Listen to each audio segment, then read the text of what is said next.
मेरा नाम कृतिका है। मैं एक अपर मिडिल क्लास परिवार से आती हूँ।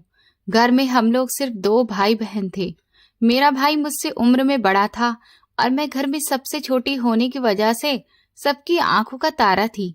हमारी जिंदगी बहुत ही आराम से गुजर रही थी कि अचानक किस्मत ने एक बहुत ही बड़ा मोड़ ले लिया और हमारी परीक्षा शुरू हो गई।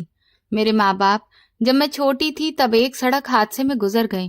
पापा का अपना एक छोटा सा कारोबार था जो उनके अचानक देहांत के बाद टेम्परेरी तरीके से मेरे चाचा ने संभालना शुरू कर दिया था। चाचा ने हमारी परवरिश तो की, लेकिन उनका व्यवहार हमेशा एक बिजनेसमैन की तरह अपने फायदे और नुकसान सोचने वाले इंसान के जैसा ही रहा। उन्होंने कभी भी हमें वो प्यार नहीं दिया जो कि अनाथ बच्चों का अधिकार होता है। जैसे ही मेरा भाई बड़ा हुआ, उसने फिर हालात को अच्छे से संभाल लिया और चाचा ने अपना हिस्सा अलग कर लिया और हमारा हिस्सा पूरी ईमानदारी से भाई को सौंप दिया। उस दिन की बात है, पूरे घर की और खास तौर पर मेरी जिम्मेदारी मेरे भाई के कंधों पर ही आ गई थी। भैया ने जिम्मेदारी सर पर आने के बाद अपना दिन रात एक कर दिया था। उसने बिजनेस से जुड़े हुए प्रोडक्ट्स, उनके डिस्ट्रीब्यूशन, उनके प्रोडक्शन, इन सब का काम शहर के मार्केट में कड़ी मेहनत के साथ शुरू किया और बस कुछ ही सालों में हमारे बिजनेस की गिनती शहर के सक्सेसफुल बिजनेस में से एक में होने लगी थी। मेरा भाई मुझे बहुत प्यार करता था। वो सिर्फ मेरा बड़ा भाई नहीं था, बल्कि मेरा सबसे अच्छा दोस्त और मेरे लिए एक सहारा भी था। भाई ने मुझे कभी भी माँ बाप की कमी महसूस नहीं होने दी। मेरी हर तरह की सही और गलत डिमांड को वो पलक झपकते ही पूरी कर देता था। धीरे धीरे वक्त पंख लगाकर उड़ता गया और फिर मेरे भाई की भी शादी हो गई। मेरी भाभी भी बहुत ही सुलझी हुई और प्यार करने वाली लड़की थी। वो मुझे बिल्कुल अपनी छोटी बहन की तरह ही चाहती थी। घर का माहौल बहुत ही खुशहाली से भरा हुआ, सुकून भरा था। मैं भी अपनी भाभी की बहुत इज्जत करती थी और उनके हर काम में हाथ भी बटाती थी और इसी तरह से हमारे दिन बहुत अच्छे गुजर रहे थे। मेरी पढ़ाई अभी चल रही थी। मैंने शहर की एक फेमस यूनिवर्सिटी में एडमिशन ले लिया था। मुझे क्योंकि मेकअप, फैशन, इन सब चीजों का बहुत शौक था और इसीलिए मैं अपनी यूनिवर्सिटी लाइफ में खूब फैशन करके जाती थी और अपनी इस जर्नी का भरपूर आनंद उठा रही थी। मेरी सोच बहुत ही आजाद किस्म की और मॉडर्न थी। मुझे लगता था कि ये दुनिया मेरी मुट्ठी में है और मैं जो चाहूंगी वो सब कुछ मुझे मिल जाएगा। यूनिवर्सिटी के कैफेटेरिया में अक्सर ही मैं और मेरी सहेलियां घंटों बैठकर अपने सुनहरे सपनों को बुनती थीं।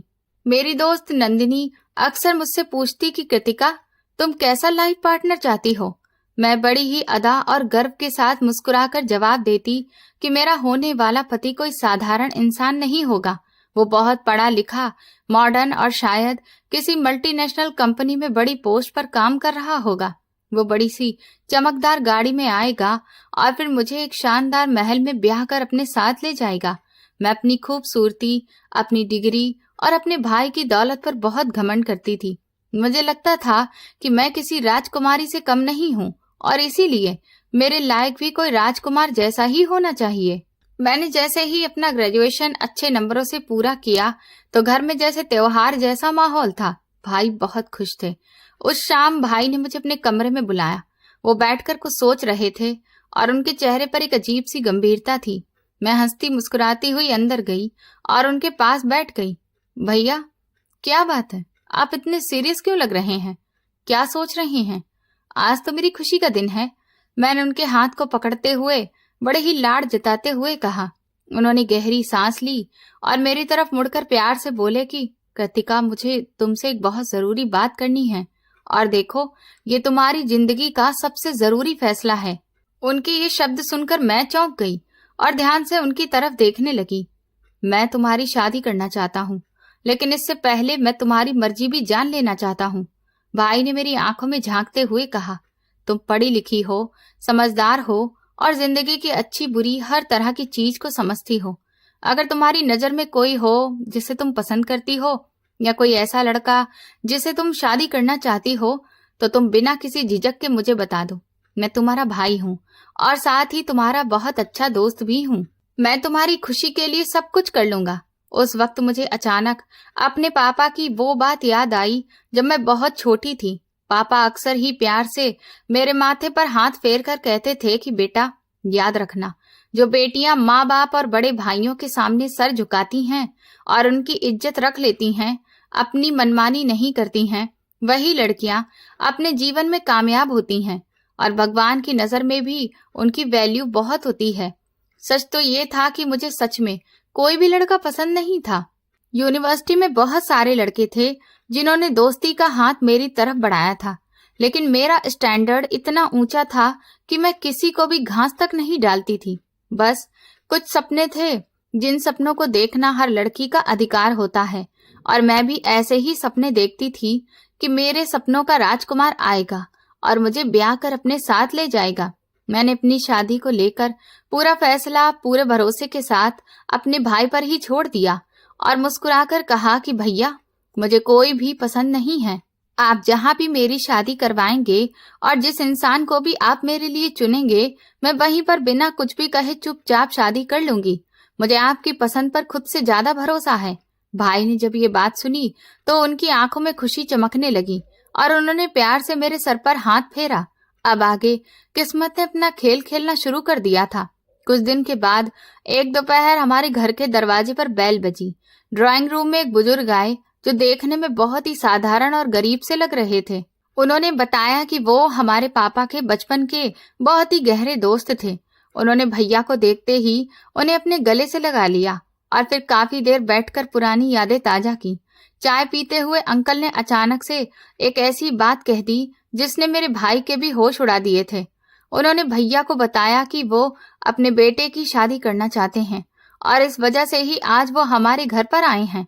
अंकल ने गहरी सांस ली और बताया कि जब मैं बहुत छोटी थी तो उन्होंने पापा के साथ एक वादा किया था कि जैसे ही उनका बेटा बड़ा होगा और पापा की बेटी बड़ी होगी तो पापा अपनी बेटी का रिश्ता उनके बेटे से तय कर देंगे। भैया ने जब ये सुना तो वो बहुत ही हैरान हुए, क्योंकि उन्हें तो इस वादे के बारे में कुछ भी नहीं पता था। लेकिन वो जानते थे कि अंकल झूठ नहीं बोल रहे हैं, क्योंकि पापा सच में अपने दोस्त से बहुत प्यार करते थे और उनके लिए अपनी जान भी दे सकते थे। भैया गहरी सोच में पड़ गए। उन्हें तो ये बात अच्छे से पता थी कि मैंने फैसला पूरे तौर पर उनके ऊपर ही छोड़ दिया है, और दूसरी तरफ पापा की जुबान और उनकी कही हुई बात का मान रखना भी भैया ने अपने ऊपर एक बहुत बड़ी जिम्मेदारी और फर्ज के जैसे समझ लिया था। वो नहीं चाहते थे कि उनके स्वर्गीय पिता का कोई भी वादा झूठा साबित हो, लेकिन असली दिक्कत तो कुछ और ही थी जिसने भैया को अंदर से हिलाकर रख दिया था। क्योंकि पापा के उस दोस्त का बेटा बहुत ही कम पढ़ा लिखा था। वो मुश्किल से इंटर पास था और किसी फैक्ट्री में एक मामूली सी नौकरी करता था। उसकी सैलरी और उसका रहन सहन हमारे स्टेटस के आसपास भी नहीं भटकता था, जबकि मैं एक अच्छी पढ़ी लिखी, खूबसूरत और फैशनेबल लड़की थी। मैं कॉलेज, हॉस्टल और यूनिवर्सिटी में पढ़ी थी। मेरे ख्याल और मेरी सोच बहुत ही अलग थी। मैं एक आजाद ख्याल की लड़की थी जिसके लिए अपनी मर्जी से शानदार जिंदगी जीना ही सबसे बड़ा मकसद था। मेरा और उस लड़के का कोई भी मेल नहीं था। हम तो अलग अलग दुनिया के रहने वाले थे। भैया ने फिर कई रातें टेंशन में जाग कर गुजारी। उन्होंने भाभी से भी इस बारे में सलाह मशवरा किया कि क्या किया जाए। भाभी भी पापा की इज्जत और बातों को पूरा करने के पक्ष में थी। आखिरकार इमोशन और हकीकत की इस लड़ाई में पापा के वादे की जीत हुई। भैया ने पापा के उस दोस्त के बेटे से मेरा रिश्ता तय कर दिया, लेकिन सच कहूं तो मुझे लड़के की शक्ल तक देखने को नहीं मिली और मैंने कोई दिलचस्पी भी नहीं दिखाई, क्योंकि मुझे लगा कि भैया मेरे लिए किसी भी ऐसे वैसे को पसंद नहीं करेंगे। मेरा लहंगा शहर के सबसे मशहूर डिजाइनर से तैयार करवाया गया था। उस वक्त मैं हवा में उड़ रही थी। मुझे लग रहा था कि मेरी जिंदगी का सबसे खूबसूरत सफर शुरू होने वाला है। मेहंदी की रात मैंने बहुत डांस किया और सबका ध्यान सिर्फ मेरी तरफ ही था। मुझे जरा सा भी अंदाजा नहीं था कि सच्चाई क्या है। अगले दिन बारात आई। मैं अपने कमरे में दुल्हन बनी बैठी थी। मेरी शादी उस अनजान शख्स से की जा रही थी। थोड़ी दिल में जिज्ञासा हुई कि देखूं तो कि मेरा पति देखने में कैसा है, लेकिन सहरे से उसका चेहरा पूरी तरह से ढका हुआ था और मैं भी घूंघट में ही बैठी रही। भले ही मॉडर्न थी, लेकिन उस वक्त मुझे ये सब कुछ बहुत अच्छा लग रहा था। मैंने खुशी खुशी सारी रस्मों को निभाया। विदाई का वक्त आया तो मैंने भैया के गले लगकर खूब रोई।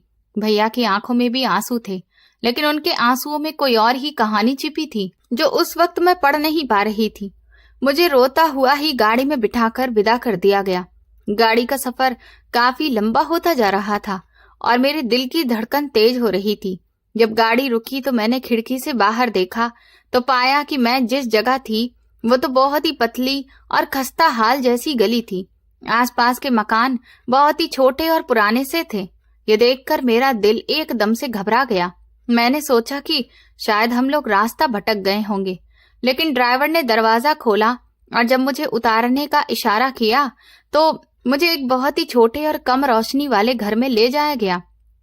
उस घर की दीवारों का रंग उड़ा हुआ था और प्लास्टर भी उखड़ रहा था। आंगन भी बहुत छोटा सा था। ऐसा लग रहा था कि मेरा तो यहाँ पर दम ही घुट जाएगा। मुझे फिर एक छोटे से कमरे में बिठा दिया गया, जिसकी सजावट बड़ी ही मामूली और सस्ती सी दिख रही थी। मेरे सपनों का महल एक सेकंड में टूटकर बिखर चुका था। शादी की रात थी और पहली बार मैंने अपने पति को देखा। मैं गुस्से में बुरी तरह से कांप रही थी और मेरा चेहरा मायूसी से भरा था। दरवाजा खुला और वो शख्स जैसे ही कमरे में आया, उसे देखकर मैं एक बार फिर से झटका खाकर सन्न रह गई, क्योंकि वो बड़ा ही साधारण था और सस्ते से कपड़े पहने हुए एक आम नौजवान था। उसका रंग भी सांवला था और चेहरे पर ऐसी कोई भी कशिश नहीं दिख रही थी जिससे वो मुझे हैंडसम लगे। उसकी पर्सनैलिटी भी बिल्कुल जीरो थी। वो किसी भी एंगल से मेरे सपनों का राजकुमार नहीं था, जिसके लिए मैंने इतनी सारी तैयारी की थी। उसे देखते ही मेरा गुस्सा एक बार फिर से 7वें आसमान पर पहुंच चुका था। मेरे अंदर लावा सा उबलने लगा, जो अब किसी भी वक्त फट सकता था। तुम यहाँ मेरे कमरे में क्यों आए हो? मैंने बेड से खड़े होते हुए जोर से चिल्लाकर कहा। मेरी आवाज में इतना कड़वापन था कि वो कदम रोककर वहीं पर खड़ा हो गया। कौन हो तुम और तुम्हारी यहाँ पर आने की हिम्मत कैसे हुई? मैंने अपने लहंगे को जोर से झटकते हुए जहरीले अंदाज में पूछा। वो मेरे इस अचानक व्यवहार से बुरी तरह से घबरा गया। उसके चेहरे पर हवाइयां उड़ने लगीं। क्या हो गया है आपको? मुझे लग रहा है आप कुछ गलत समझ रही हैं। उसने मेरी तरफ नजर झुकाते हुए बड़ी ही कटी हुई आवाज में पूछा। अच्छा, क्या गलत समझ रही हूं मैं? अपनी बकवास बंद करो और दफा हो जाओ मेरे कमरे से। मैंने उसकी बात काटते हुए नफरत से कहा। देखिए, मैं आपका पति हूं। उसने फर्श की तरफ देखते हुए जवाब दिया। उसके ये शब्द किसी बम की तरह मेरे कानों पर गिरे। अपनी बकवास बंद करो। मेरा भाई मेरे साथ ऐसा घिनौना मजाक कभी भी नहीं कर सकता। मैं एक बार फिर से गला फाड़ कर चिल्लाई। आज पहली बार मुझे इतनी गहराई से महसूस हो रहा था कि मेरे भाई ने मेरे साथ बहुत बड़ी ज्यादती की है। पूरी रात मैं बेड पर करवट बदलती रही और वो शख्स मेरे कहे मुताबिक फर्श पर ही तकिया रखकर चुपचाप सोता रहा। ये वो जिंदगी नहीं थी जिसका मैंने बचपन से सपना देखा था। मैंने झुंझलाकर गुस्से से अपना भारी दुपट्टा खींचकर बेड पर फेंका और पैर पटकते हुए बेड से नीचे उतरी। मेरे सैंडल की तेज और गुस्सैल आवाज से वो एकदम से हड़बड़ाकर उठ बैठा और परेशानी में इधर उधर देखने लगा। आप उठ गईं? मैं आपके लिए अभी गर्म चाय नाश्ता लेकर आता हूँ। उसने फर्श से उठते हुए अपने कपड़े झाड़े और बड़ी ही नम्रता और प्यार से कहा। उसकी आवाज में अजीब सी नम्रता थी जो मुझे उसकी कमजोरी लग रही थी। मुझे तुम्हारे गंदे हाथों से कोई भी चीज नहीं चाहिए। निकल जाओ यहाँ से, मेरी नजरों के सामने से, और अपनी शक्ल ले जाओ और आइंदा मुझसे बात करने की हिम्मत भी मत करना। मैंने ड्रेसिंग टेबल के सामने खड़े होकर अपनी ज्वेलरी उतारते हुए कड़क अंदाज में जवाब दिया। मेरा खून खौल रहा था और मेरा बस नहीं चल रहा था कि मैं इस घर की हर एक चीज को तोड़ फोड़ डालूं या फिर आग लगा दूं। वो मेरे इस तीखे और बुरे व्यवहार पर एक पल के लिए पत्थर का बन गया। उसकी गहरी आंखों में अजीब सा दुख भरी चमक दिख रही थी, लेकिन उसने पलटकर मुझे कोई भी जवाब नहीं दिया। वो अपना सर झुकाए हुए बिना कुछ कहे चुपचाप कमरे का दरवाजा खोलकर बाहर निकल गया। मैं वहीं ड्रेसिंग टेबल के उस धुंधले शीशे के सामने खुद को और अपनी किस्मत को कोसती रही।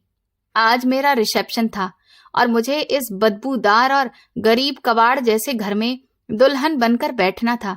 शीशे में अपना उतरा हुआ चेहरा देखकर मुझे अब खुद पर ही बहुत तरस आ रहा था। थोड़ी देर के बाद दरवाजा दोबारा खुला और वो एक पुरानी सी ट्रे में चाय का कप और कुछ बिस्किट लेकर अंदर आया। उसने बड़े ही सावधानी से कदम बढ़ाते हुए वो ट्रे मेरे सामने रखी। आप कुछ खा लीजिए, रात को आपने गुस्से की वजह से कुछ भी नहीं खाया था। अगर आप ऐसे भूखी रहेंगी तो फिर आप बीमार पड़ जाएंगी। उसने मेरी तरफ ध्यान से देखे हुए बहुत धीमी आवाज में मुझसे रिक्वेस्ट की। उसके अंदाज में अजीब सी फिक्र दिख रही थी जो मुझे जहर जैसी लग रही थी।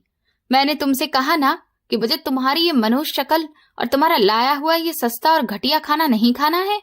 मैंने पूरी ताकत से उस ट्रे को जोर से धक्का देकर फेंक दिया। चाय का कप अचानक नीचे गिरा और चकनाचूर हो गया। गरम चाय फर्श पर बिखर गई और बिस्किट भी टूटकर गिर गए। उसने हैरत से गिरते हुए कप के टुकड़ों को देखा और फिर एक गहरी सांस ली। उसने मुझसे कोई शिकायत नहीं की। उन टूटे हुए कप के टुकड़ों को वो खामोशी से अपने हाथ से समेटने लगा और कपड़े से फर्श को साफ करने लगा। मेरा दिल चाह रहा था कि मैं चिल्ला चिल्ला कर पूरा घर सर पर उठा लूं। ये कितना बेशर्म और ढीठ इंसान था जो मेरी इतनी ज्यादा बेइज्जती करने के बावजूद भी गुस्सा नहीं कर रहा था। उसका ये शांत अंदाज मेरे अंदर लगी हुई आग को और ज्यादा भड़का रहा था। रिसेप्शन का छोटा सा फंक्शन था जो कि उन्होंने किसी बड़े हॉल में रखने की जगह अपने इस छोटे से तंग घर के आंगन में रखा हुआ था। बाहर गली में सुबह से ही शोर मचा हुआ था और सस्ते से टेंट लगाए जा रहे थे। ये सब देखकर मुझे और ज्यादा गुस्सा आने लगा। मेरा चेहरा गुस्से के मारे बिल्कुल लाल होकर गर्म हो रहा था। मेरे भाई भाभी के साथ मेरी यूनिवर्सिटी की अमीर और मॉडर्न सहेलियां भी आएंगी। मेरे गरीब पति और उसके इस गरीब कबाड़ जैसे घर को देखकर वो मेरे बारे में क्या सोचेंगी। मैंने गुस्से से अपने बाल नोचे और बेड पर गिरकर रोने लगी। उन लोगों ने वो टेंट लगवाया और वहां पर सस्ती सी प्लास्टिक की कुर्सियां लगवा दी। ये देखकर मैं बार बार परेशान हो रही थी कि मेरी सारी सहेलियों के आगे मेरी नाक हमेशा के लिए कट जाएगी। मेरा पूरा दिन रो रो कर बुरा हाल हो चुका था। मैं कमरे से बाहर निकलने और तैयार होने से साफ मना कर दिया। फिर दोपहर के वक्त भाभी कमरे में आईं और मुझे भाई की इज्जत का वास्ता देने लगी।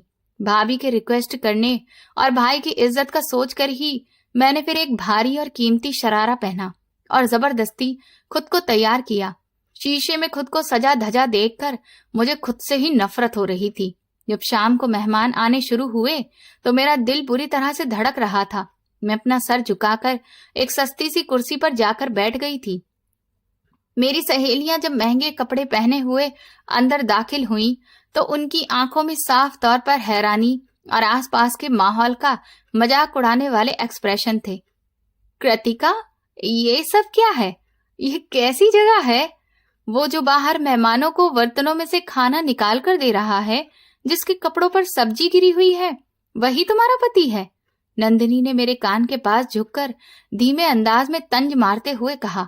उसका ये अंदाज मुझे चुभ रहा था। मेरा चेहरा शर्म के मारे लाल हो गया और मेरी आंखें जमीन में गड़ गईं। मेरा दिल चाह रहा था कि जमीन फटे और मैं उसमें समा जाऊं। मैंने गुस्से से नंदिनी को घूरा और दांत पीसते हुए बोली, तुम लोग यहाँ खाना खाने आई हो या फिर मेरा मजाक उड़ाने के लिए आई हो? चुपचाप यहाँ बैठ जाओ। उस दिन मैं अपने भाई पर बहुत ज्यादा गुस्सा थी क्योंकि मेरा सब्र अब मेरे बस के बाहर हो चुका था। जैसे ही मुझे मौका मिला मैंने भाई को इशारे से एक तरफ बुलाया और उन्हें खाली कमरे में ले जाकर दरवाजा बंद कर दिया। मेरा सब्र अब टूट चुका था। ये ढूंढा है आपने मेरे लिए? इस भिखारी और अनपढ़ जाहिल इंसान के साथ मेरी इतनी आलीशान जिंदगी को आपने बांध दिया? मैंने अपने आंसुओं को बेरहमी से पोंछते हुए और भैया की तरफ गुस्से से देखकर चिल्लाकर कहा, कृतिका, भगवान के लिए धीरे बोलो। बाहर मेहमान बैठे हुए हैं और वो लड़का तुम्हारा पति है। ये तुम कैसी बेवकूफी की बातें कर रही हो? भाई ने घबराकर आसपास देखा और फिर मुझे चुप करवाने की कोशिश की। उनके चेहरे पर भयंकर परेशानी और बेबसी दिख रही थी। आप पर अंधा भरोसा किया था मैंने। अपनी जिंदगी का फैसला और अपनी मर्जी सब कुछ आप पर ही छोड़ दिया था और आप लोगों ने मेरे साथ इतना बड़ा फ्रॉड कर दिया। कैसे भाई हैं आप? मुझे खुद अपने हाथों से आपने नरक की आग में धकेल दिया है। मैंने उनका कॉलर पकड़ते हुए जोर जोर से रोते हुए और हिचकियां लेते हुए कहा। भैया की आंखों में भी मेरी हालत देखकर नमी आ गई। उन्होंने मेरे हाथ नरमी से हटाए और फिर मुझे जबरदस्ती सोफे पर बिठा दिया। अब मुझे सब कुछ सही सही समझ आ गया है भैया।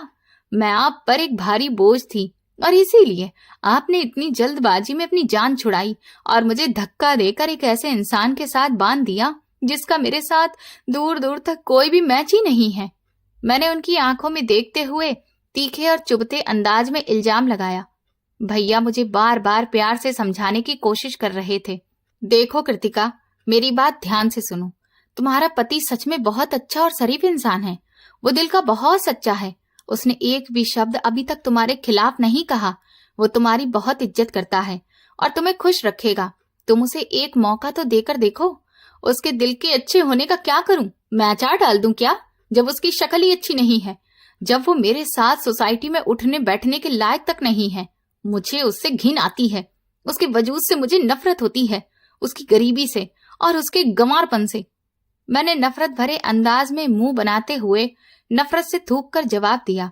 मेरी ऐसी बातें सुनकर बाई मुझे गुस्से से घूरते हुए देखने लगे। उनके चेहरे पर हवाएं उड़ रही थी और फिर एकदम उनके चेहरे पर सख्ती आई और फिर फैसला सुनाने के अंदाज में वो खड़े हुए। देखो कृतिका, ये फैसला पापा का था और पापा ने अपने दोस्त से वादा किया था। मैं तुम्हारी झूठी ईगो की खातिर अपने स्वर्गीय पिता को झूठा साबित नहीं कर सकता था। भाई ने दो टूक अंदाज में मेरा दिल कांप जाने वाली बात कही। अच्छा, तो पापा के उस पुराने बेकार फैसले के सामने मैं अपनी पूरी जिंदगी बर्बाद कर दूं? मेरी तो कोई हैसियत ही नहीं है ना इस घर में। मैं तो भेड़ बकरियों की तरह हाँक दी गई हूं। मैं बहुत रोई और फर्श पर बैठकर सर पटकने लगी। मेरी आवाज सुनकर भाभी भी अंदर आ गईं और मुझे चुप करवाने लगी। मैंने भैया के साथ इसी वक्त वापस घर जाने की जिद पकड़ ली, लेकिन भैया ने मुझे जबरदस्ती अपने साथ ले जाने से मना कर दिया। उन्होंने कहा कि अब यही मेरा घर है और मुझे यहीं पर जीना मरना है, क्योंकि अब मेरी शादी हो चुकी है। मुझे भैया पर बहुत गुस्सा आ रहा था, क्योंकि जिस इंसान के साथ मेरी शादी हुई थी अब मुझे उसके इस गरीब घर में रहना पड़ रहा था और उस इंसान से मैं पागलों की तरह नफरत करती थी। मुझे उसकी हर एक चीज, उसकी आवाज, उसके हर अंदाज से चिढ़ हो गई थी। जब वो गलती से भी मेरे नजदीक आ जाता तो मुझे उसके वजूद से घिन महसूस होने लगती। उसके सस्ते कपड़ों से आने वाले पसीने की बदबू मुझे पागल कर देती थी। मैं एक अच्छी पढ़ी लिखी और मॉडर्न लड़की थी और वो एक जाहिल गंवार आदमी था। मैंने उसे बेइज्जत करने और उसका मजाक उड़ाने में कोई भी कसर नहीं छोड़ी। शादी के शुरुआती दिन मेरे लिए किसी नरक से कम नहीं थे। मैंने उस छोटे से कमरे को अपना कैद खाना बना लिया था। वो रोजाना सुबह ही अंधेरे उठकर अपनी ड्यूटी के लिए फैक्ट्री चला जाता और मैं सारा दिन बेड पर पड़ी पड़ी सोती रहती या फिर अपने मोबाइल फोन पर अपनी सहेलियों से उसकी शक्ल, उसकी गरीबी और उसके घर वालों की बुराइयां करती रहती। जब वो शाम को थका हारा और पसीने में भीगा हुआ घर आता तो मैं जानबूझकर उससे लड़ने झगड़ने के बहाने ढूंढती थी ताकि मैं उसका सुकून बिल्कुल बर्बाद करके रख दूं। ये गीला तौलिया यहाँ बेड पर क्यों रखा है तुमने? तुम सारी जिंदगी जाहिल गंवार ही रहोगे ना? तुम्हें ना तो तमीज है और ना इंसानों की तरह ठीक से रहना आता है तुम्हें। मैंने गुस्से से भड़कते हुए उसका गीला तौलिया उठाकर पूरी ताकत से उसके मुंह पर मारा और चिल्लाने लगी। वो चुपचाप जमीन पर गिरा हुआ तौलिया उठाता है और फिर बिना वजह मुस्कुराकर बोलता है, मुझे माफ कर दो कृतिका, मुझसे गलती हो गई है। मैं आगे से ख्याल रखूंगा। आप गुस्सा ना करो, आपकी तबीयत खराब हो जाएगी। उसके इस तरह बिना वजह माफी मांगना और उसका मेरा गुस्सा बर्दाश्त करना और ये मुस्कुराहट मेरे गुस्से को कम करने की जगह और ज्यादा भड़का देती थी। मैं उस पर तीखे तीर चलाती थी, लेकिन मैं उससे जितनी नफरत और बेइज्जती से बात करती वो उससे भी ज्यादा मेरा ख्याल रखता था। वो मेरी एक एक छोटी बड़ी चीज का ख्याल रखता। मेरे सोते वक्त घर में कोई शोर नहीं होने देता।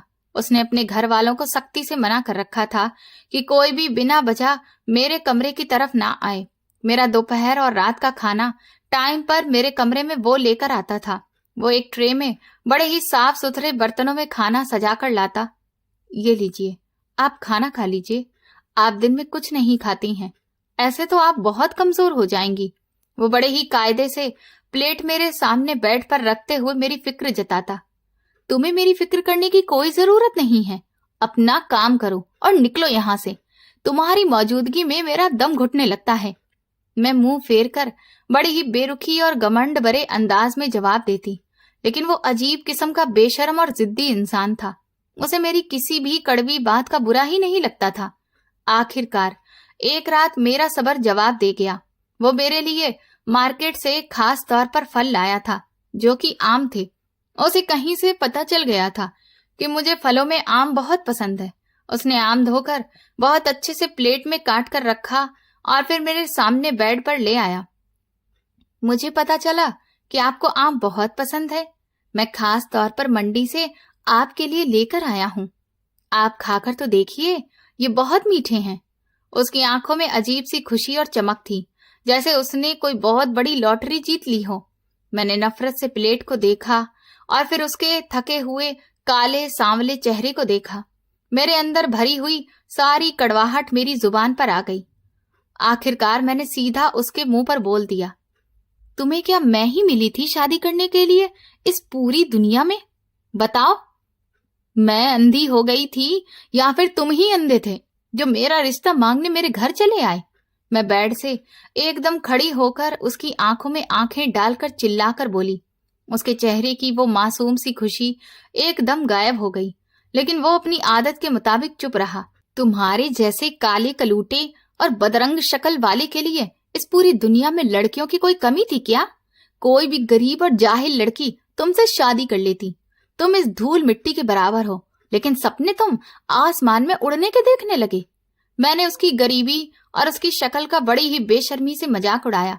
मैंने हाथ मारकर वो प्लेट भी उछाल दी। आम के टुकड़े पूरे कमरे की फर्श पर बिखर गए। याद रखना, तुम्हारे ये ऊंचे सपने मैं कभी पूरे नहीं होने दूंगी। तुम मेरे लायक नहीं हो और कभी हो भी नहीं पाओगे। मैं तुम्हें इतनी आसानी से अपनी जिंदगी में खुश नहीं रहने दूंगी। मैंने गुस्से से हाँफते हुए और उंगली से इशारा करते हुए उसे सीधी धमकी दी। वो चुपचाप मेरे गुस्सैल चेहरे की तरफ देखता रहा। उसकी आंखों में न आंसू थे और ना ही गुस्सा था, बल्कि एक सुकून फैला था। उसने झुककर फर्श पर गिरे हुए आम के टुकड़े धीरे धीरे उठाए और फिर मेरी तरफ देखकर गहरी और खामोश मुस्कुराहट के साथ मुस्कुरा दिया, ऐसे जैसे मेरी जहरीली बातों से कोई फर्क ही नहीं पड़ रहा हो।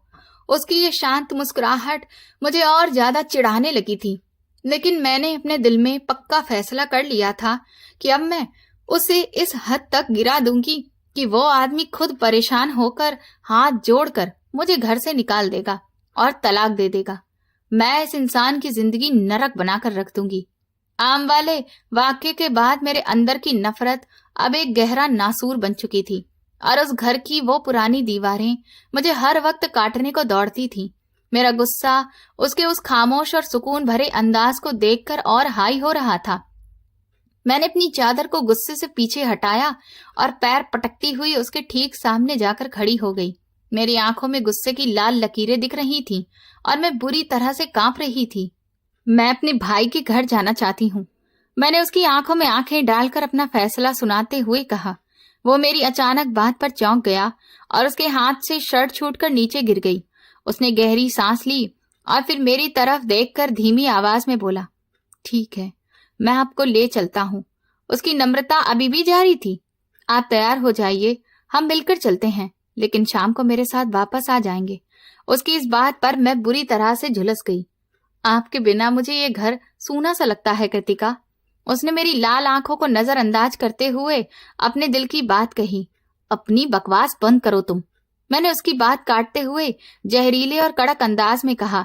मैं तुम्हारे साथ अब और नहीं रह सकती और ना ही मुझे इस कबाड़ जैसे घर में वापस आना है। मैंने अपना हाथ हवा में लहराते हुए उसे उसकी औकात याद दिलाने की कोशिश की। तुम समझ क्यों नहीं रहे हो कि मेरा और तुम्हारा कोई भी मेल नहीं है। मैं यहाँ पर इस तरह से मर जाऊंगी।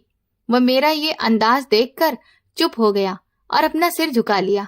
उसने मुझसे और कोई बहस नहीं की और अपना पुराना सा बैग उठाकर कमरे से बाहर निकल गया। उसके जाने के बाद मैंने अपना मोबाइल फोन उठाया और गुस्से से कांपते हाथों से अपने भाई का नंबर डायल किया। मैं जानती थी कि मेरा भाई मुझे बहुत प्यार करता है और वो मेरी एक आवाज पर मुझे इस नरक से निकालने के लिए दौड़ा चला आएगा। फोन की घंटी बज रही थी और मेरे दिल की धड़कन तेज थी। जैसे ही भैया ने फोन उठाया, मैंने रोना शुरू कर दिया। भैया, मुझे यहाँ से ले जाइए, मैं इस गंवार इंसान के साथ एक सेकंड भी नहीं रह सकती हूँ। मैंने रोकर हिचकियां लेते हुए अपनी आवाज में और दर्द पैदा करते हुए भैया से रिक्वेस्ट की। कृतिका, क्या हो गया है? सुबह सुबह ये तुम कैसी बातें कर रही हो? भैया की आवाज में परेशानी के साथ साथ एक नाराजगी भी थी। मैंने कहा कि यहाँ मेरा दम घुट रहा है भैया, और मुझे इस आदमी से घिन आती है। मैंने रोते हुए अपने दिल की भड़ास निकाली और सोचा कि भैया अभी गाड़ी निकाल कर आएंगे और मुझे ले जाएंगे। लेकिन मैंने जैसे ही भैया को फोन पर यह सब कहा तो उनका जवाब सुनकर मेरे पैरों तले से जमीन खिसक गई। उनका अंदाज बिल्कुल बर्फ की तरह ठंडा और पत्थर के जैसा सख्त था। कृतिका, तुम इस घर में ब्याह कर गई हो और अब वही तुम्हारा घर है। भैया ने एक एक शब्द पर जोर देते हुए कहा, जिसने मेरी आत्मा तक को हिलाकर रख दिया। तुम बहुत खुशकिस्मत हो कि तुम्हें इतना अच्छा और शरीफ पति मिला है जो तुम्हारी हर तरह की बदतमीजी को बर्दाश्त कर रहा है। भैया की इस बात ने मेरे सारे घमंड को तोड़ कर रख दिया। अगर तुम तलाक लेकर इस घर में आओगी तो याद रखना, इस घर के दरवाजे तुम्हारे लिए हमेशा के लिए बंद हो जाएंगे। उन्होंने बड़ी बेरहमी से अपना फैसला सुनाया और फोन बंद कर दिया। मैं हाथ में फोन पकड़े खामोशी से बेड पर बैठ गई। मेरा दिमाग सुन्न हो चुका था और आंखों के आंसू भी सूख गए थे। मुझे अपने कानों पर भरोसा ही नहीं हो रहा था कि ये वही भाई है जो कल तक मेरी एक छींक पर भी पूरा घर सिर पर उठा लेता था, और आज इसी भाई ने मेरी जिंदगी के सबसे बड़े फैसले पर मुझे इस तरह से अकेला और बेसहारा छोड़ दिया था। कमरे की खामोशी मुझे डरा रही थी और मुझे लग रहा था कि जैसे मैं चारों तरफ से इन ऊंची ऊंची दीवारों में चुनवा दी गई हूं। अब मैं खुद उससे तलाक नहीं मांगूंगी। मैंने अपने आंसू साफ करते हुए दांत पीस कर दिल में फैसला किया, बल्कि ये आदमी अब खुद ही मुझे तलाक देगा और हाथ जोड़कर मुझे इस घर से निकालेगा। मैंने एक खतरनाक इरादा किया और अपने आप से वादा किया, तब तो भैया मुझ पर गुस्सा नहीं करेंगे ना, जब वो खुद ही मुझे छोड़ेगा। मैं इस इंसान को पूरी दुनिया और अपने भाई की नजरों में बुरा बनाऊंगी और उससे तलाक भी लूंगी। ये कहकर मैंने इरादा पक्का किया कि अब मैं अपना प्लान किसी भी तरह से कामयाब करूंगी। मैं जितना उसे परेशान करूंगी उसकी जिंदगी और ज्यादा नरक बना डालूंगी। मैंने सोच लिया था कि मैं उसके सब्र का इम्तिहान लूंगी ताकि वो खुद हार मान ले। वो मेरी हर जरूरत का ख्याल रखता था और हर चीज मेरे मांगने से पहले मुझे लाकर देता था। उसकी यही अच्छाई मेरे लिए सबसे बड़ी रुकावट बन गई थी। वो तो किसी तरह भी मुझे कोई मौका नहीं दे रहा था कि मैं उसकी किसी कमी को मोहरा बनाकर उससे अपनी जान छुड़ा सकूं। वो एक मशीन की तरह काम करता था और मेरी हर एक गाली का जवाब मुस्कुराहट से देता था। मैं बेड पर लेटकर घंटों सोचती रही कि आखिर ऐसा क्या किया जाए कि उसका सब्र जवाब दे जाए। सोचते सोचते मेरे दिमाग में अपनी यूनिवर्सिटी की सहेली नंदिनी का ख्याल आया। मैंने तुरंत अपने फोन से उसको कॉल लगाई। नंदिनी वो एक मंथरा जैसी लड़की थी जो पहले भी मुझे मेरे पति की बुराइयां करती थी और मेरे गुस्से को हवा देती थी। हेलो नंदिनी, मुझे तुम्हारी हेल्प की जरूरत है। मैं इस घर में पागल हो जाऊंगी। मैंने फोन मिलाते ही रोकर नंदिनी से रिक्वेस्ट की। क्या हो गया है? तुम रो क्यों रही हो? उस गवार ने तुमसे कुछ कहा है क्या? नंदिनी ने तुरंत मेरे पक्ष में बोलते हुए मेरे पति को बुरा भला कहना शुरू कर दिया। वो कहती थी कि तुम इतनी खूबसूरत और मॉडर्न लड़की होकर उस इंसान के साथ कैसे जिंदगी गुजार रही हो। नंदिनी की बातों ने मेरे अंदर के घमंड को और ज्यादा बढ़ावा दिया। वो आदमी अजीब सी शक्ल वाला है और एक गंवार इंसान है। तुम्हारा तो उसके साथ कोई मैच नहीं बनता है। नंदिनी ने मेरी दुखती हुई रग पर हाथ रखते हुए कहा। मैं उसकी हमदर्दी लेते हुए और रोने लगी और बोली कि मेरे भैया ने मुझे वापस बुलाने से साफ मना कर दिया है। अब मुझे कोई भी सॉल्यूशन दिखाई नहीं दे रहा कि मैं इस नरक से अपनी जान कैसे छुड़ाऊं। मैंने नंदिनी के सामने अपनी पूरी परेशानी साफ कर दी। तुम परेशान मत हो कृतिका, हर प्रॉब्लम का कोई ना कोई सॉल्यूशन होता है। नंदिनी ने बड़ी चालाकी से मुझे तसल्ली देते हुए कहा। तुम एक काम करो, उस आदमी पर अपने भारी भरकम खर्चों का बोझ डाल दो ताकि वो पूरी तरह से टूट जाए। नंदिनी की इस एडवाइस ने मेरे अंधेरे दिमाग में एक रोशनी की किरण पैदा कर दी। वो खुद ही फिर मजबूर होकर तुम्हें तलाक दे देगा क्योंकि इतनी तो उसकी औकात है ही नहीं कि वो तुम्हारे सारे खर्चों को पूरा कर पाए। नंदिनी ने एक बड़ी शैतानी और फुल प्रूफ प्लानिंग बताते हुए मुझे राय दी। तुम उससे से ज्यादा पैसे मांगो, उससे इतना खर्चा मांगो कि वो उस गरीब के बस की बात ही ना रहे। नंदिनी लगातार मुझे उसके खिलाफ भड़का रही थी और मुझे ये प्लान बहुत ही बेहतरीन लग रहा था। मुझे उसकी बात बहुत पसंद आई और फिर मैंने अपने मन में अपनी एक लंबी चौड़ी फरमाइशों की लिस्ट तैयार कर ली। मैं जानती थी कि उसकी सैलरी बहुत मामूली है और वो घर का खर्च भी बड़ी मुश्किल से चला पाता है। आखिरकार शाम को जब वो थका हुआ घर वापस आया तो मैंने उसे अपने कमरे में बुलवाया। वो दरवाजे के पास खड़ा था और उसके चेहरे पर दिन भर की थकान साफ तौर पर दिख रही थी। मैंने उसे बोल दिया कि मुझे तुमसे एक बहुत ही जरूरी बात करनी है। हाँ कृतिका, बताओ, आप जो भी कहो। आपको क्या किसी चीज की जरूरत है? उसने अपनी थकान छुपाते हुए बड़े ही प्यार से कहा। मुझे महीने के 25,000 चाहिए, बाकी जरूरतों के अलावा चाहिए। मैंने बिना किसी शर्म के एक भारी पत्थर उसके सर पर दे मारा था, जिससे मैं अपनी शॉपिंग कर सकूं और अपने कपड़े, ज्वेलरी, सैंडल सब कुछ ले सकूं। मैंने बड़ी ही बेशर्मी से उसकी आंखों में देखते हुए कहा, क्योंकि मैं हमेशा से अपने भैया के घर में ऐसे ही शानदार जिंदगी गुजार रही हूं। मैंने उसे उसकी औकात याद दिलाने के लिए अपने भाई की अमीरी को झाड़ा। अगर तुम ये खर्च कर सकते हो तो ठीक है, नहीं तो फिर मुझे तुम तलाक दे सकते हो। मैंने उसे सीधा सीधा ब्लैकमेल करते हुए अपनी शर्त उसके सामने रख दी। मैंने ये सब उसे परेशान करने और उसकी इज्जत को कुचल देने के लिए किया था। मुझे पूरा भरोसा था कि वो इतनी बड़ी रकम को सुनकर गुस्से से पागल हो जाएगा और मुझ पर हाथ उठाएगा या फिर तलाक देने के लिए तैयार हो जाएगा। लेकिन वो अजीब किस्म का आदमी था, न जाने कौन सी मिट्टी का बना था। उसने मेरी ये नामुमकिन और जालिम शर्त भी सुनकर कोई गुस्सा नहीं किया और ना ही किसी भी तरह की मजबूरी का रोना रोया। उसने चुपचाप सिर हिलाया और कमरे से बाहर चला गया। मुझे लगा कि शायद वो अंदर से टूट गया है और अब वो तलाक के कागज बनवाएगा, लेकिन ऐसा कुछ नहीं हुआ। हर महीने 25,000 रुपए पहली तारीख को ही वो मेरे हाथ पर ला कर देता। उसने मुझे हैरान करके रख दिया था। वो सुबह सुबह जब फैक्ट्री जाने के लिए तैयार होता तो मुझे पैसे देता, फिर मुस्कुराकर कहता कि ये लीजिए, आप मार्केट चली जाइए और अपनी पसंद की शॉपिंग कर लीजिएगा। वो इतने आराम और सुकून से ये बात कहता था कि जैसे वो किसी फैक्ट्री का मालिक हो और 25,000 रुपए उसके लिए बहुत मामूली रकम हो। आपको किसी भी तरह से फिक्र करने की कोई जरूरत नहीं है, वो मुझे तसल्ली देता था। वो आगे कहता, जिससे मुझे उलझन होने लगी थी, कि आपकी सारी जरूरतें मेरा फर्ज है और ये सही भी है कि आपकी सारी जरूरतों को मैं पूरी करूं।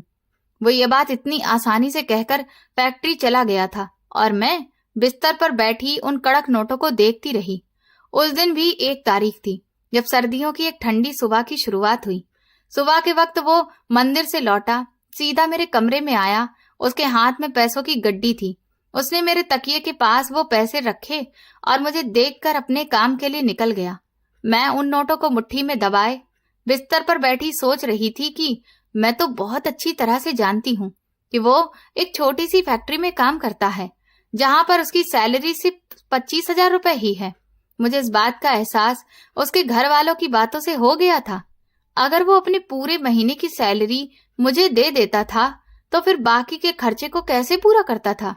ये बात मेरी अकल और मेरी समझ से बिल्कुल बाहर हो चुकी थी। वो घर का राशन भी लाता था और बिजली का बिल भी चुकाता था और अपनी बूढ़ी माँ की दवाइयां भी खरीदता था, लेकिन मैं तो उस पर और बोझ डालना चाहती थी ताकि वो टूट कर बिखर जाए। मैंने अपने अंदर जमीर की आवाज को दबा दिया था और उन पैसों को अपने बैग में रख लिया।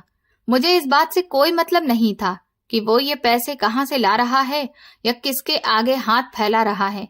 मुझे सिर्फ अपनी शॉपिंग और अपने घमंड को खुश करना था। उस दिन जब मैं तैयार होकर मॉल गई ताकि खूब सारी शॉपिंग कर सकूं और अपनी सहेलियों को दिखा सकूं, मैंने उस वक्त कीमती सूट पहना और अच्छा सा मेकअप करके घर से बाहर निकल आई। पिछले महीने के भी कुछ पैसे मेरे पास बच गए थे और कुछ इस महीने के पैसे मेरे पर्स में थे। मेरे पास काफी ज्यादा पैसे जमा हो चुके थे और मेरा इरादा था कि आज मैं जी भर के अपने लिए ब्रांडेड कपड़े और ज्वेलरी खरीदूंगी। मैं अपने दिल में सोच चुकी थी कि उस गंवार इंसान के साथ रह तो रही हूँ और इस नरक को बर्दाश्त कर रही हूँ। मैंने ऑटो में बैठे हुए खुद से ही कह रही थी कि जब तक ये आदमी मेरी फरमाइशों से परेशान नहीं हो जाता तब तक अपनी ख्वाहिशों को तो मैं नहीं मारूंगी। मैंने खुद को तसल्ली दी कि मैं उसकी कमाई पर ऐश करूंगी और उसे अंदर से खोखला करके रख दूंगी। मैं दरअसल शहर के सबसे बड़े शॉपिंग मॉल में जा रही थी, जहां पर मेरी सहेलियां मेरा इंतजार कर रही थीं। मेरा इरादा पक्का था कि मैं उस इंसान को पूरी तरह से निचोड़ कर रख दूंगी ताकि उसके पास मुझे तलाक देने के अलावा और कोई रास्ता ना बचे। मैं ऑटो में बैठी शहर के उस मॉल की तरफ बढ़ ही रही थी। मेरे पर्स में भी काफी सारे पैसे मौजूद थे और मेरा घमंड भी इस वक्त बहुत ऊंचाई पर था। फिर शहर के बीचों बीच पहुंचकर ट्रैफिक का भारी जाम मुझे मिल गया। ऑटो एक जगह पर बिल्कुल सामने जाकर रुक गया। गर्मी और उमस से मेरा बुरा हाल हो रहा था और मैं झुंझलाकर बाहर देखने लगी। अचानक मेरी नजर उस जगह की भीड़ के पास एक जानी पहचानी शक्ल पर पड़ी। वो एक ट्रक के पास खड़ा था और उसके कंधों पर एक भारी बोरी लदी हुई थी। मैंने अपनी आंखें रगड़कर दोबारा ध्यान से देखा तो वो और कोई नहीं, मेरा पति था।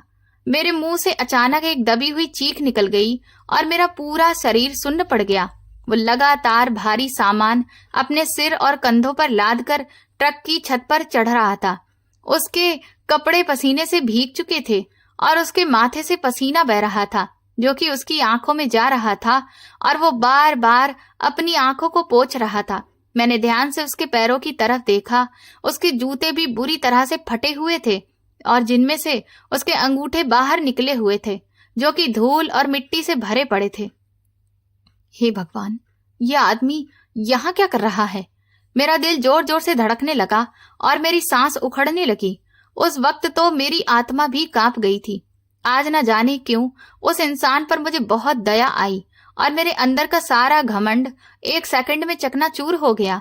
वो सारी रात एक फैक्ट्री में नाइट शिफ्ट करता था और फिर दिन भर उस जगह पर लोगों का बोझ उठाता था। उनका सामान अपने सिर पर लाद कर ट्रक और गाड़ियों में लोड करता था।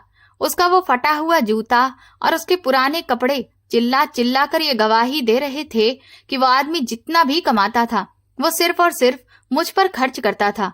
उसने अपने लिए एक जूता तक नहीं खरीदा था और मेरे झूठे घमंड को खुश करने के लिए उसने खुद की जिंदगी को नरक बना डाला था। वो अगर चाहता तो मुझे 1 मिनट में तलाक देकर अपनी जान छुड़ा लेता, लेकिन उसने मुझे तलाक नहीं दिया बल्कि मेरी हर जायज और नाजायज ख्वाहिश को पूरी करता रहा। आज मेरी आंखों में खुद ब खुद ही आंसू आ गए। ऑटो मोड़ो, मुझे वापस घर जाना है। मैंने रोते हुए ऑटो वाले को आवाज दी और अपने आंसू छुपाने की कोशिश की। मैं जो मॉल में शॉपिंग करने के लिए जा रही थी तुरंत ही वापस अपने इस गरीब खाने में लौट आई। घर पहुंचकर मैंने अपने कमरे का दरवाजा बंद किया और बेड पर गिरकर इतना रोई कि मेरी हिचकियां बंद गईं। मेरा दिल बहुत भारी हो रहा था, इसीलिए मैं खूब रोई। मैंने उस इंसान के साथ इतना बड़ा जुल्म किया था। वो मुझसे कितना प्यार करता था जिसका मुझे अंदाजा आज तक हो ही नहीं सका था। हो सकता है कि मैं किसी पढ़े लिखे और बहुत ही हैंडसम आदमी से शादी करती तो भी वो मुझे इतनी इज्जत और मेरी इच्छाओं को इतना मान नहीं देता। मुझे आज समझ आ गया था कि एक अमीर इंसान कभी भी मुझे ऐसी सच्ची चाहत और इतनी मोहब्बत नहीं दे सकता था जो ये गरीब इंसान मुझे दे रहा था। आज मुझे अपनी जिंदगी में पहली बार ये कड़वा एहसास हुआ कि मैं पूरी तरह गलत थी। भगवान ने मेरी किस्मत में इतना अच्छा और ईमानदार प्यार करने वाला इंसान भेजा और मैं अपनी बेवकूफी में उसकी इतनी बेइज्जती करती रही थी। शाम का वक्त था।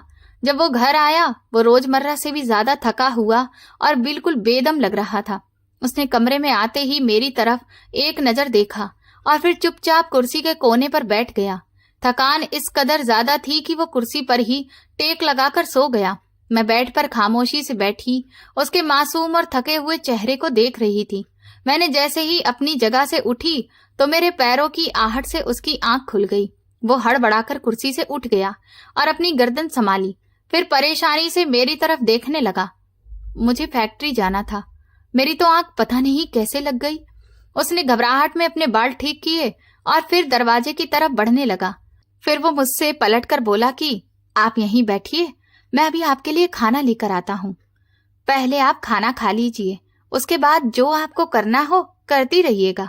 उसने अपनी थकान को नजरअंदाज करते हुए मेरी भूख की फिक्र दिखाई। मैंने तुरंत आगे बढ़कर उसका हाथ पकड़ लिया। वो एकदम से हक्का बक्का रह गया और हैरानगी से मेरी तरफ देखने लगा, क्योंकि हमारी शादी के बाद ये पहली बार था कि मैंने इस तरह से उसका हाथ पकड़ा था और उसके इतने करीब खड़ी थी। उसकी आंखों में एक अजीब सी भरोसा ना कर पाने वाली हैरत थी। नहीं, खाना तुम नहीं लाओगे, अब से खाना मैं लेकर आऊंगी, मैंने उसकी आंखों में देखते हुए बड़े ही प्यार और मोहब्बत से कहा। और आज तुम फैक्ट्री नहीं जाओगे, आज तुम सिर्फ आराम करोगे। मैंने उसका हाथ दबाते हुए अपना फैसला सुनाया। कोई जरूरत नहीं है तुम्हें मेरी खातिर दिन रात इतना कमाने की और खुद को इस तरह परेशान करने की। मेरे अंदाज में उसके लिए एक सच्चा दर्द और तड़प मौजूद थी। मैं इस काबिल ही नहीं हूं कि तुम जैसे बेहतरीन इंसान के प्यार का सुकून पा सकूं। मेरी आंखों से बेपनाह आंसू बहने लगे और मेरा गला भी रुंध गया। मैंने तुम्हारी बहुत बेइज्जती की है और तुम्हारी जिंदगी को मुश्किल बना दिया है। मैंने रोते हुए अपने पापों को कबूल किया। मुझे माफ कर दो, भगवान के लिए मुझे माफ कर दो। मैं फूट फूट कर रोने लगी, लेकिन वो आदमी मुझ पर जरा सा भी गुस्सा नहीं हुआ। उसकी आंखों में पहली बार एक सच्ची और गहरी उम्मीद की चमक उठी थी। मैं एकदम से उसके पैरों में बैठ गई और अपना सिर उसके घुटनों पर रख दिया। मुझे माफ कर दो, मैं तुम्हें कभी समझ ही नहीं पाई। मैंने सिसकियां लेते हुए उसके कदमों को पकड़ा। तुम जाहिल इंसान नहीं हो, बल्कि मैं ही अंधी थी जो तुम्हारी अच्छाइयों को कभी देख नहीं पाई। मेरी आवाज दर्द से भारी हो चुकी थी। वो मेरी हालत को देखकर बहुत घबरा गया और जल्दी से मुझे कंधे से पकड़कर उठाने लगा। ऐसे मत करो कृतिका, तुम तो मेरी इज्जत हो, तुम मेरे पैरों में मत बैठो। उसने बड़े ही आराम से मुझे उठाया और घबराहट से मुझे अपने बराबर में खड़ा किया। मैंने एक बार फिर मजबूती से उसका हाथ पकड़ा और उसकी आंखों में देखकर कहा, नहीं, आज से मैं तुम्हारी इज्जत बनना चाहती हूँ, तुम्हारे कंधों का बोझ नहीं। मैंने अपने आंसू पोंछते हुए उसे भरोसा दिलाया। कमरे में अजीब सी खामोशी पसर गई, लेकिन ये खामोशी पहले वाले सन्नाटे की तरह भारी और काटने वाली नहीं थी। इस खामोशी में अजीब सा सुकून और एक नई जिंदगी की शुरुआत की चमक थी। वो मेरी बात सुनकर मुस्कुराया और बड़े ही प्यार से मेरा गाल थपथपाया। उसके इस एहसास से मेरी आत्मा के सारे जख्म भर गए। अगले दिन सुबह सुबह मैं सबसे पहले उठी। मैंने किचन में जाकर पहली बार अपने हाथों से उसके लिए नाश्ता बनाया। जब वो तैयार होकर कमरे से निकला तो नाश्ते की टेबल देखकर हैरान रह गया, क्योंकि वहां पर नाश्ता सजा हुआ था। मैंने उसे कुर्सी पर बिठाया और चाय का कप उसके सामने रखा। आज से तुम बस एक ही काम करोगे, खुद पर और मुझ पर बहुत ज्यादा बोझ नहीं डालोगे। मैंने उसके सामने बैठते हुए गंभीरता से अपनी शर्त रखी। मैं तुमसे कोई भी फिजूल तरह की ख्वाहिश नहीं करूंगी और ना ही पैसों की डिमांड करूंगी, मैंने उसे तसल्ली देते हुए कहा। वो मेरी ये बात सुनकर खिलखिलाकर मुस्कुराया और चाय पीने लगा। मुझे तो अभी तक यकीन नहीं आ रहा, ऐसा लग रहा है कि आज सूरज पश्चिम से निकला है, उसने शरारत भरे अंदाज में बाहर की तरफ देखते हुए कहा।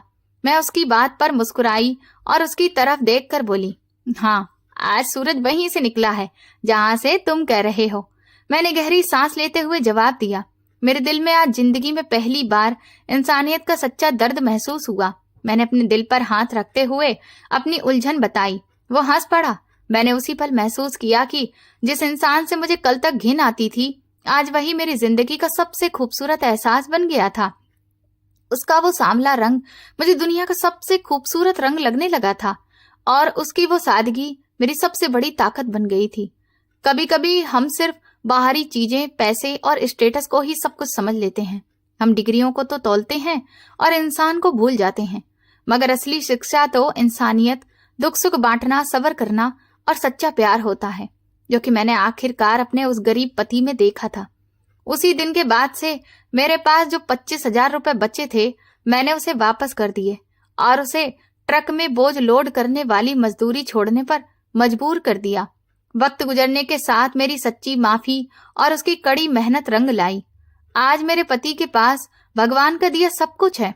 उसने अपनी फैक्ट्री में तरक्की की और आज वो एक अच्छी पोस्ट पर काम कर रहा है। मेरे 2 प्यारे बच्चे हैं जो बिल्कुल अपने पापा की तरह ही हैं, लेकिन आज भी मैं उसकी कमाई का एक एक पैसा सोच समझ कर खर्च करती हूँ। मैं अब उस पर कोई भी गलत तरीके का बोझ नहीं डालती, बल्कि अब मैं खुद भी एक स्कूल में पढ़ाती हूँ और काम करके उसका हाथ बटाती हूँ। मुझे अब बड़े मॉल्स में जाने और अपनी सहेलियों को दिखावा करने की कोई जरूरत महसूस नहीं होती, क्योंकि मेरी असली दौलत मेरा पति और मेरा ये खुशहाल परिवार है। मैं समझ चुकी हूँ कि सच्चा रिश्ता वही होता है जो मुश्किल वक्त में हाथ पकड़े और बिना किसी शर्त के इंसान को सहारा दे। मेरा पति मेरे लिए वही सहारा है जिसमें मैंने अपनी जिंदगी का असली सुकून पा लिया है। ये कहानी हमें सिखाती है कि हमें किसी भी इंसान को उसकी गरीबी, हैसियत या बाहरी रूप को देखकर छोटा नहीं समझना चाहिए, क्योंकि असली कीमत उसके प्यार और त्याग में होती है। कई बार हम अपने घमंड में उन लोगों को ठेस पहुंचा देते हैं जो सच में हमारा भला चाहते हैं, लेकिन जब सच्चाई सामने आती है तो फिर पछतावा ही होता है। इसीलिए रिश्तों की कदर करना, अहंकार ना करना और सच्चे प्यार को समय रहते पहचानना चाहिए। तो दोस्तों, आप लोग किस शहर से हमारी कहानी सुन रहे हैं और आपको ये कहानी पसंद आई हो तो प्लीज हमें कमेंट करके जरूर बताएं। इस वीडियो को लाइक करें, ज्यादा से ज्यादा शेयर करें और हाइप दें। साथ ही चैनल को सब्सक्राइब करना ना भूलें। और अगर आपको मेरी मेहनत पसंद आई हो तो मुझे सुपर थैंक्स देकर अपना प्यार और सपोर्ट जरूर दिखाएं, ताकि मैं आपके लिए ऐसी ही शानदार कहानियां लाती रहूं। ये कहानी पूरी तरह से काल्पनिक है। इस कहानी के सभी पात्र, स्थान और घटनाएं लेखक की कल्पना पर आधारित हैं। इसका उद्देश्य केवल मनोरंजन और एक सकारात्मक संदेश देना है। यदि इस कहानी का किसी भी व्यक्ति, स्थान या घटना से कोई भी समानता पाई जाती है तो उसे मात्र संयोग ही समझा जाए। धन्यवाद।